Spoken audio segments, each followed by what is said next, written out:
ನಮಸ್ಕಾರ ವೀಕ್ಷಕರೇ. ರಾಜ್ಯದಲ್ಲಿ ಸೂಪರ್ ಎಲ್ ನೀನೋ ಪರಿಣಾಮದಿಂದ ಕುಡಿಯುವ ನೀರಿನ ಸಮಸ್ಯೆ ಮತ್ತಷ್ಟು ಗಂಭೀರವಾಗುವ ಸಾಧ್ಯತೆ ಇರುವ ಹಿನ್ನೆಲೆಯಲ್ಲಿ ಡಾಕ್ಟರ್ ಜಿ ಪರಮೇಶ್ವರ್ ಅವರ ಅಧ್ಯಕ್ಷತೆಯಲ್ಲಿ ಮಹತ್ವದ ಸಭೆ ನಡೆಯಿತು. ಸಾರ್ವಜನಿಕರಿಗೆ ಯಾವುದೇ ರೀತಿಯ ಕುಡಿಯುವ ನೀರಿನ ಸಮಸ್ಯೆ ಎದುರಾಗದಂತೆ ಮುನ್ನೆಚ್ಚರಿಕಾ ಕ್ರಮಗಳನ್ನು ಕೈಗೊಳ್ಳುವಂತೆ ಅಧಿಕಾರಿಗಳಿಗೆ ಸ್ಪಷ್ಟ ಸೂಚನೆ ನೀಡಲಾಗಿದೆ.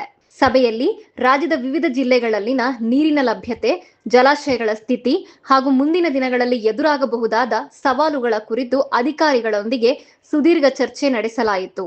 ಯಾವುದೇ ಗ್ರಾಮ ಅಥವಾ ನಗರದಲ್ಲಿ ಕುಡಿಯುವ ನೀರಿನ ಸಮಸ್ಯೆ ಉಂಟಾಗದಂತೆ ಮುಂಚಿತವಾಗಿಯೇ ಅಗತ್ಯ ಸಿದ್ಧತೆಗಳನ್ನು ಮಾಡಿಕೊಳ್ಳಬೇಕು ಎಂದು ಸೂಚನೆ ನೀಡಲಾಯಿತು.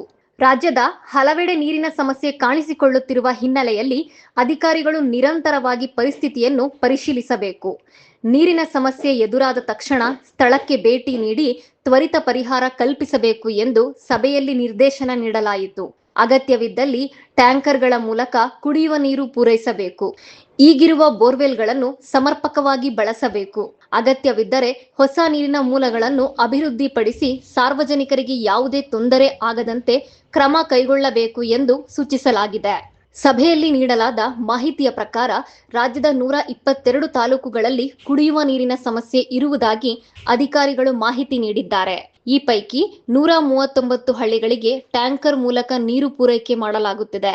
ಅಲ್ಲದೆ 789 ಬೋರ್ವೆಲ್ಗಳನ್ನು ಬಳಸಲಾಗುತ್ತಿದ್ದು 669 ಹಳ್ಳಿಗಳಲ್ಲಿ ಹೆಚ್ಚುವರಿ ನೀರಿನ ಮೂಲಗಳನ್ನು ಅಭಿವೃದ್ಧಿಪಡಿಸುವ ಕೆಲಸವೂ ನಡೆಯುತ್ತಿದೆ ಎಂದು ಸಭೆಯಲ್ಲಿ ತಿಳಿಸಲಾಯಿತು. ಕುಡಿಯುವ ನೀರಿನ ಸಮಸ್ಯೆ ಕುರಿತು ಯಾವುದೇ ನಿರ್ಲಕ್ಷ್ಯ ಸಹಿಸುವುದಿಲ್ಲ ಎಂದು ಅಧಿಕಾರಿಗಳಿಗೆ ಎಚ್ಚರಿಕೆ ನೀಡಲಾಯಿತು. ಜನರಿಂದ ದೂರು ಬಂದ ತಕ್ಷಣ ಸ್ಪಂದಿಸಿ ಸಮಸ್ಯೆ ಬಗೆಹರಿಸಬೇಕು ಎಂದು ಸೂಚಿಸಲಾಯಿತು.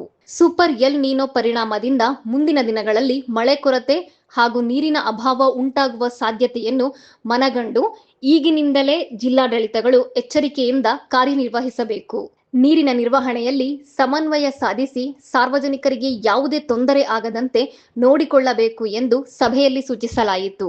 ಸಭೆಯಲ್ಲಿ ಭಾಗವಹಿಸಿದ್ದ ಹಿರಿಯ ಅಧಿಕಾರಿಗಳು ತಮ್ಮ ಜಿಲ್ಲೆಗಳ ಪರಿಸ್ಥಿತಿಯ ಕುರಿತು ಮಾಹಿತಿ ನೀಡಿದರು. ನೀರಿನ ಲಭ್ಯತೆ ಇರುವ ಪ್ರದೇಶಗಳಿಂದ ಅಗತ್ಯವಿದ್ದರೆ ಸಮಸ್ಯೆ ಇರುವ ಪ್ರದೇಶಗಳಿಗೆ ಪರ್ಯಾಯ ವ್ಯವಸ್ಥೆ ಕಲ್ಪಿಸುವ ಕುರಿತು ಚರ್ಚೆಯೂ ನಡೆಯಿತು. ಒಟ್ಟಾರೆಯಾಗಿ ರಾಜ್ಯದ ಯಾವುದೇ ಭಾಗದಲ್ಲೂ ಕುಡಿಯುವ ನೀರಿನ ಸಮಸ್ಯೆ ಉಂಟಾಗದಂತೆ ಸರ್ಕಾರ ಮುನ್ನೆಚ್ಚರಿಕಾ ಕ್ರಮಗಳನ್ನು ಕೈಗೊಳ್ಳುತ್ತಿದೆ. ಅಧಿಕಾರಿಗಳು ನಿರಂತರವಾಗಿ ಪರಿಸ್ಥಿತಿಯನ್ನು ಪರಿಶೀಲಿಸಿ ಅಗತ್ಯ ಕ್ರಮಗಳನ್ನು ಜಾರಿಗೊಳಿಸುವಂತೆ ಸಭೆಯಲ್ಲಿ ಸೂಚನೆ ನೀಡಲಾಯಿತು.